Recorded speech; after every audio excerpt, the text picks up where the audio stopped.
আসসালামু আলাইকুম গাইস। তো গাইস, আমি রয়েছি এখন Barasat Barasat RTO CF parking, মানে সিএফ পার্কিং গ্রাউন্ড।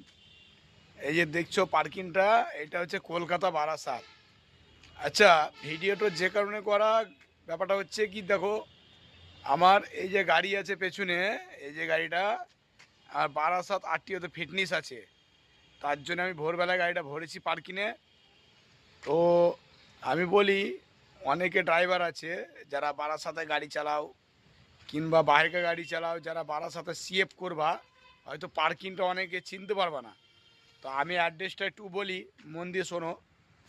তো অ্যাড্রেসটা হচ্ছে, যদি তুমি এই বহরমপুর থেকে আসো, তাহলে তোমাকে বারাসাত আসতে হবে। বারাসাত থেকে চাপাটালি মোড় থেকে বাঁয়ে ঢুকবে গোমাহামড়া রোডে।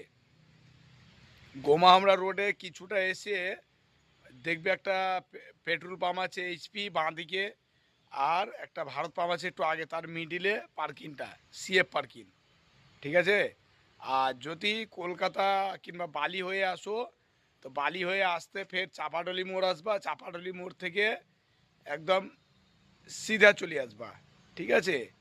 ডাইনে চলে যাচ্ছে বহরমপুর, সিধা চলে আসবা। সিধা এসে দেখবা ফের দুটো রাস্তা গেছে, একটা বসিরহাট যশোর রোড, আর একটা যাচ্ছে গোমাহাবড়া। কিন্তু গোমাহাবড়া রোডে মোটামুটি 2 কিলোমিটার ঢুকেই তার বাঁ দিকে পার্কিংটা। চলো ঠিক আছে, থ্যাংক ইউ।